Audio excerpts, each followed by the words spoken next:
Le monoculture e l'agricoltura intensiva sono davvero gli unici mezzi produttivi per produrre sostentamento alimentare e sviluppo economico? Per scoprirlo siamo stati in Senegal, tra Diana e Benin, nella regione di Casamance al sud, e abbiamo intervistato persone che praticano permacultura e agroforesteria. Vous êtes le bienvenu dans les jardins de la Casamance. Et pour concrétiser nos rêves, on est en train de travailler dans la permaculture. Et un jardin écolo et sans des produits chimiques, que du bio. Juste et en même temps, il y a une auberge dedans, dans un espace de 5 hectares. D'alliance aussi, vivre autonome et vivre la nature et vivre la culture surtout. Nos parents nous ont laissé pour qu'on puisse protéger la nature. Protéger la nature, c'est respecter toi-même. Sans la nature, la personne ne pourra pas vivre. Merci aussi pour que vous puissiez venir aussi dans le jardin de Casamance, partager les mêmes vibrations, surtout avec Renken. On cultive beaucoup de choses, lesquelles patatos, manioca, cassava, igname, tomates, arachides. Many things. Yes. Just I'm here for growing. Ce que j'ai eu comme graine, on essaie de regarder comment on le peut pousser et aussi comment on peut le protéger aussi quoi. Et aussi on plante aussi le moringa aussi, un arbre que tu sais que tu soignes aussi. Et on fait des huiles aussi avec les graines de moringa aussi. Et aussi avec le coco aussi. On fait aussi des produits aussi avec les cocos aussi, une huile de coco. Oui. Et à la base, on fait des décorations, des graines de palme avec les bijoux et des choses de récupération aussi. La récolte est bonne parce qu'on travaille sur les buts et c'est facile à protéger quoi. Chaque but aussi, on regarde quel produit à mettre là-bas. Si ça dit les tomates, on essaie de mixer aussi et un peu de côté de jahato et on met d'autres herbes qui chassent aussi les insectes aussi. Et tu sais que c'est des arbres naturels. Mais, comme le nivaquine. C'est ça qu'on prend aussi pour pomper en cas d'attaque. Oui, avec le caïcédra. Oui, actuellement, surtout l'année passée, on avait une pluie quoi. Et de mon côté, je regarde les arbres que tu sais qu'ils prennent moins d'eau, je sais où je dois les faire. J'ai le côté où, comme il y a le côté du ballon. Si un arbre il a envie beaucoup d'eau, comme les bananes, je l'amène le côté du ballon où c'est un peu descendu. Les maniocs, ils ne demandent pas beaucoup d'eau, juste l'humidité, je les mets en haut. Oui, actuellement en Casamance, il y a aire maritime protégée qui protège aussi l'environnement, la mer, et aussi les coupeurs du bois aussi. Dans la forêt et dans la coupe du bois, là, le gouvernement il a pris beaucoup de mesures sur ça. Mais actuellement, toutes les gens qui respectent, même c'est toi, si tu veux couper un arbre, il faut aller à l'agence d'eaux et forêts, demander un papier pour que tu fasses ton décharge, que tu puisses accéder à couper ton arbre. Là, vraiment, le gouvernement, ils ont bien fait et ils ont lutté aussi ici à la Casamance pour la coupe du bois. Mais là, quand même, on est dans ce combat. Et aussi, l'environnement aussi, on protège l'environnement et en même temps on plante les filaos pour prendre les dunes de sable. Oui, il y a beaucoup de différences parce que la Casamance, nous on protège la nature, on protège les animaux, on protège aussi la faune. Et aussi, il n'y a pas beaucoup d'usines que tu sais qui peuvent venir détruire la nature. Là, on protège surtout les usines qui veulent détruire la nature et pour faire des choses que tu sais que ça ne peut pas durer. La Casamance, ils ont besoin d'un développement naturel que tu sais, il peut y aller avec le climat de la nature. C'est pour cela nous, le climat, là, nos climats en Casamance, ils ne changent pas. Et à Dakar, presque c'est très chaud, il y a plein de carburant, plein de voitures. Ici, on vit quand même avec une bonne oxygène, quoi. En 97, lorsqu'on était à Malika, il y avait une belle forêt et il y avait des belles dunes. Il n'y avait pas le vent qui a cassé les dunes. Lorsqu'ils ont commencé à couper les filaos, la mer commence à remonter et à venir battre, commencer les maisons. Et le climat commence à changer, la chaleur, la nuit, quand il sort en ville, il y a beaucoup de carburant, beaucoup de pollution.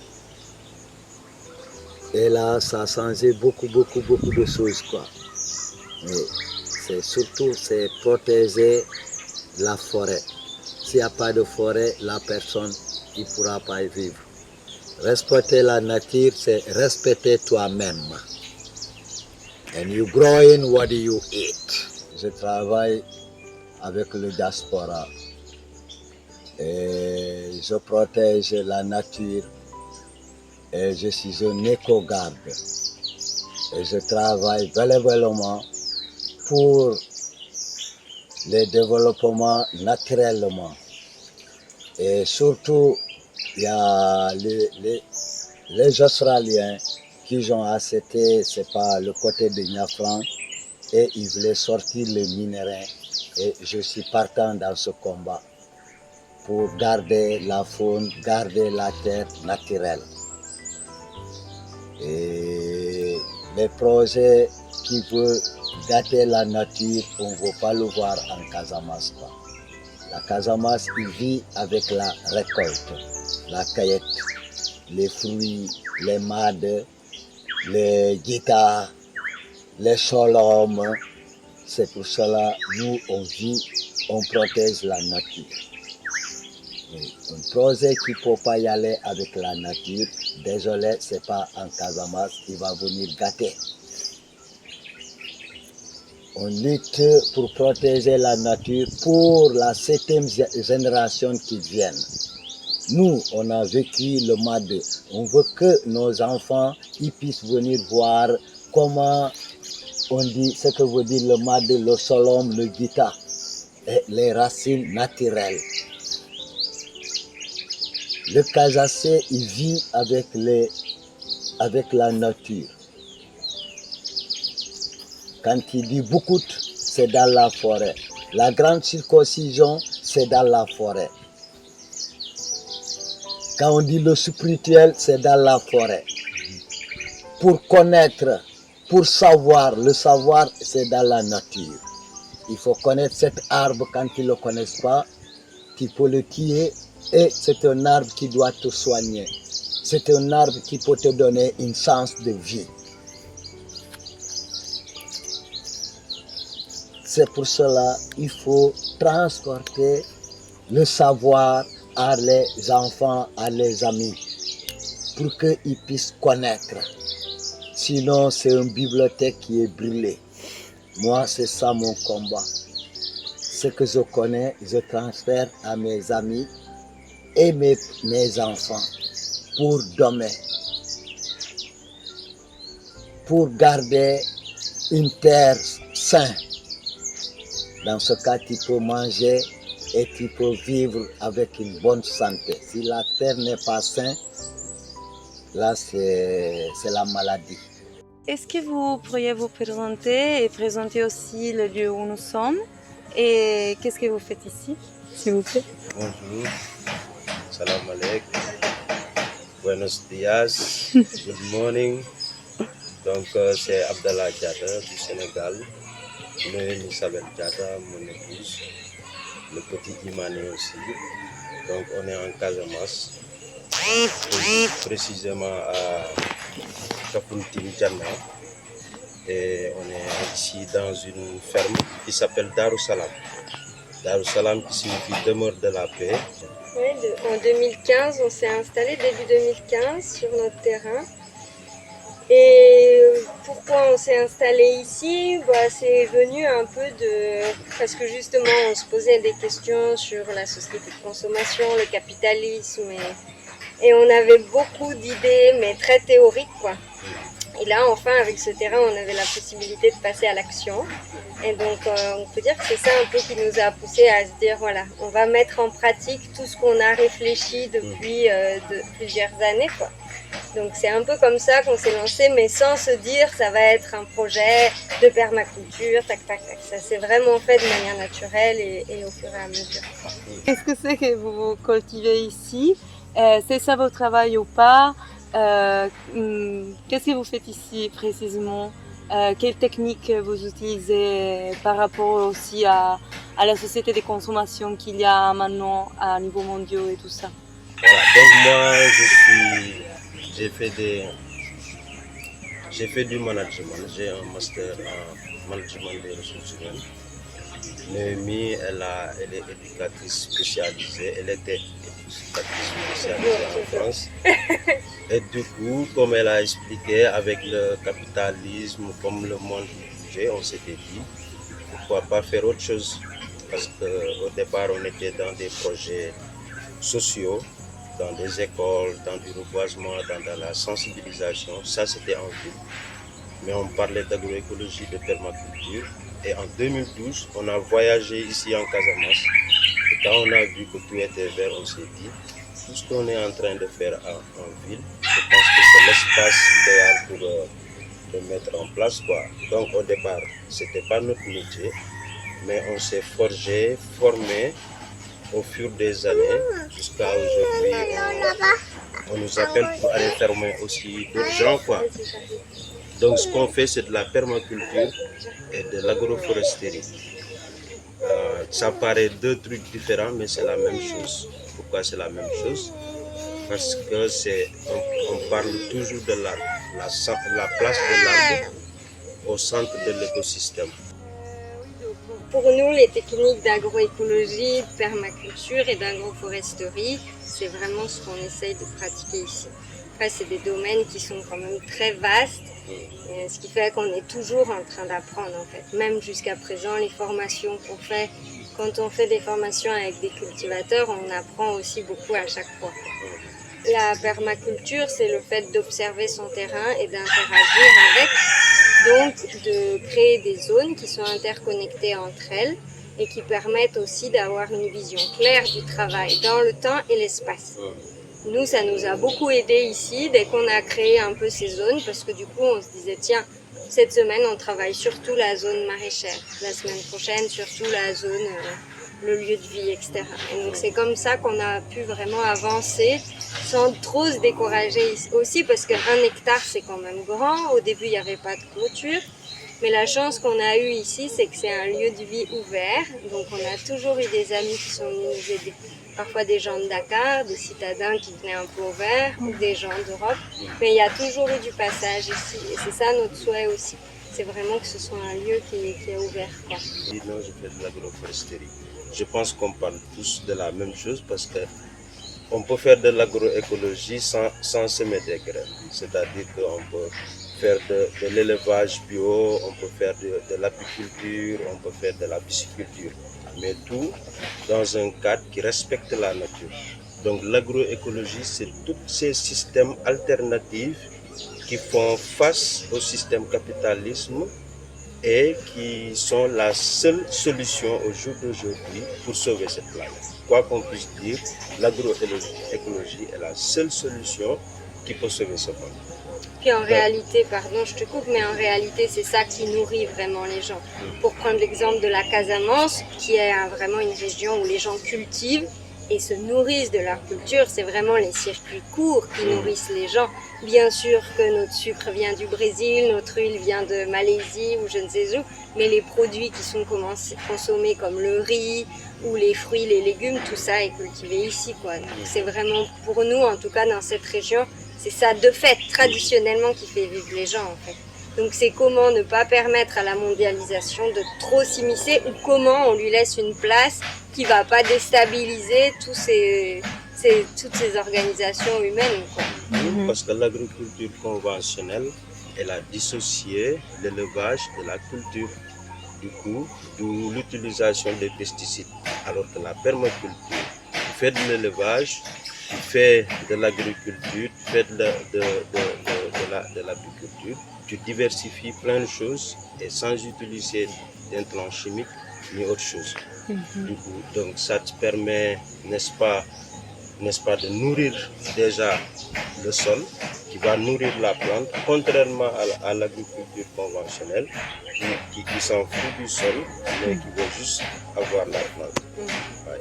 Et l'agroforesterie, là où ça va nous aider, c'est que toutes les techniques de compostage qu'on fait en permaculture, l'agroforesterie te permet à la longue d'être, n'est-ce pas, d'avoir une gestion, n'est-ce pas, qui soit durable de ton sol.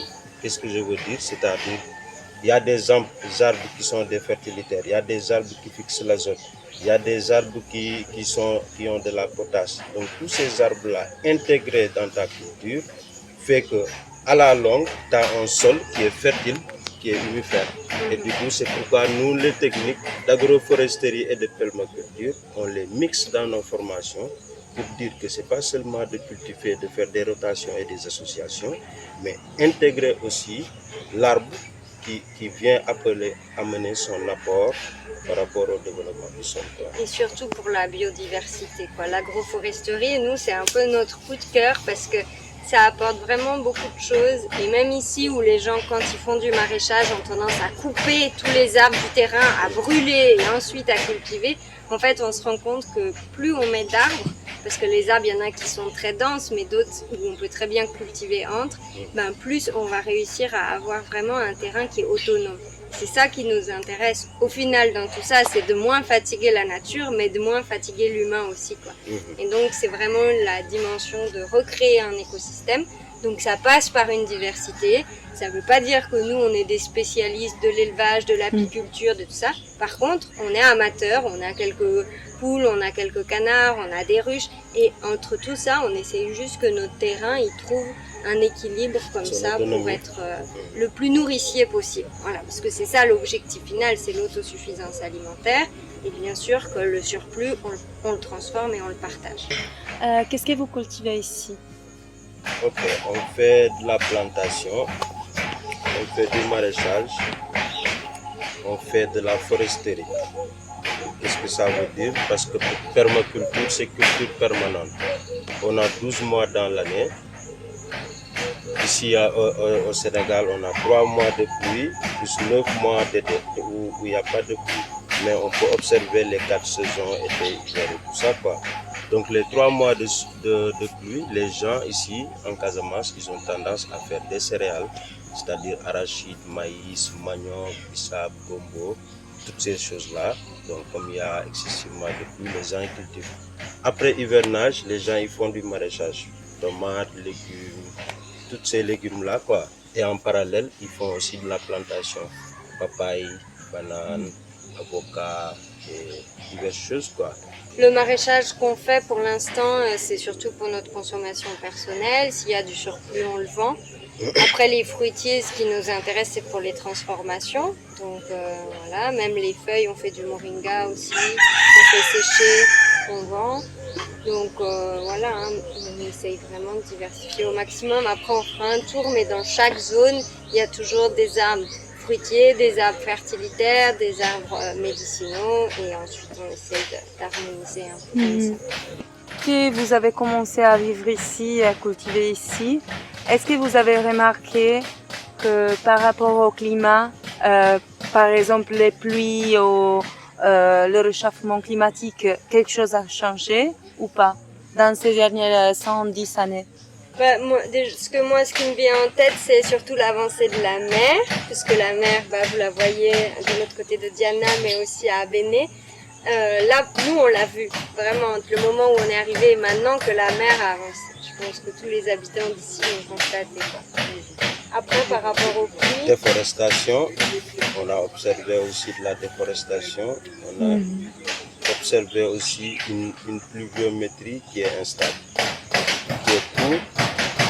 qui est courte, mais aussi qui n'est pas stable, quoi. Et voilà, la canicule aussi, on la sent aussi. C'est vrai que le réchauffement climatique, même si ici en Casamance, il n'y a pas trop de dégâts, mais on le ressent quand même. Des périodes sèches qui sont plus chaudes, de avril à juin, comme ça, c'est vrai qu'on a plus chaud qu'au début où on était là. Et puis les pluies, voilà, vraiment instables, quoi. Ouais. Et même nous, on se rappelle que nous, au début ici, il n'y avait pas de mouches, il n'y avait pas de moustiques.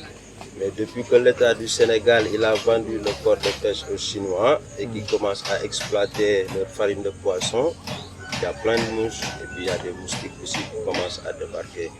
Donc tout ça aussi, c'est des observations qu'on a eues depuis 10 ans qu'on est là, depuis 12 ans, 2012 qu'on connaît ici. Ça a changé.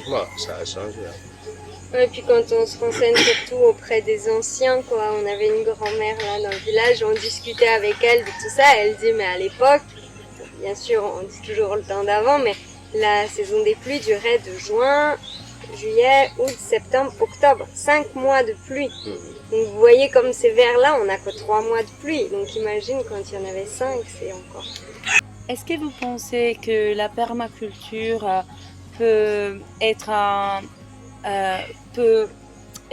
une technique de résistance à la crise climatique et aussi au réchauffement climatique, plutôt qu'autre manière de cultiver le sol? C'est sûr qu'il y a comment ils appellent ça, des climato-sceptiques, des gens qui pensent que le réchauffement climatique, la malbouffe et tout ça, c'est du blabla, parce que ça n'arrange pas leur poche.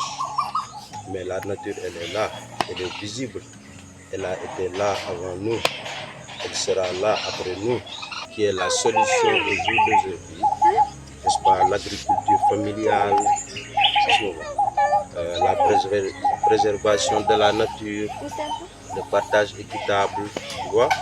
Toutes ces choses-là qu'on a laissées pour, n'est-ce pas, l'avoir pour le capitalisme, que ces choses-là, n'est-ce pas, elles reviennent à la nature, quoi. Donc je pense que c'est la seule solution aujourd'hui qu'on a, planter des arbres, prendre soin de la nature, prendre soin des humains, partager équitablement, vivre la paix et l'amour et l'harmonie. Et encore une fois, parce que c'est pas quelque chose de nouveau. Par exemple, encore une fois ici en Casamance, les gens font de la permaculture sans le savoir.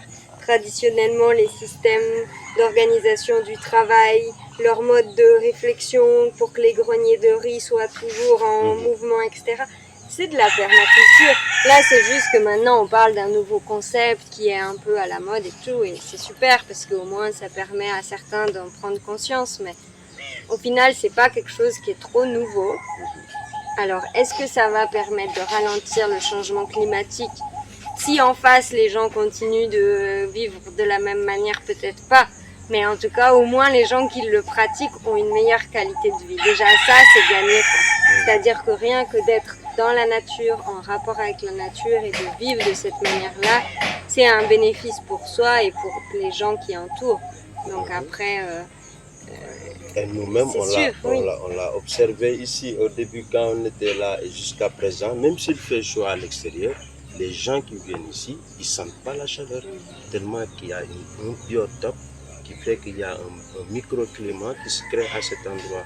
S'il y a des endroits comme ça qui se propagent sur cette planète, c'est sûr, on ne va pas stopper, n'est-ce pas, cette avancée vers la ruine, mais on pourra ralentir et on peut diminuer les dégâts, quoi, en tout cas, pour les générations à venir. Noi siamo parte integrante del sistema Terra e solo lavorando assieme agli ecosistemi potremo avere culture resilienti e sane per nutrire la popolazione mondiale. Purtroppo il sistema economico corrente punta solamente alla massimizzazione del profitto, sfruttando indiscriminatamente gli ecosistemi come se fossero un pozzo senza fondo e portandone quindi al totale esaurimento e distruzione. Per risolvere la crisi climatica è necessario costruire un nuovo sistema economico che punti a soddisfare i bisogni di tutti e non i profitti di pochi. Come abbiamo visto in questo video, costruire un'alternativa concreta e realizzabile è il primo passo per vedere un mondo nuovo e impegnarci per realizzarlo, e impegnarci a vedere quanto è possibile e quanto sia necessario avere in questo momento un mondo in cui tutte e tutte possono realizzarsi appieno in sicurezza e in libertà.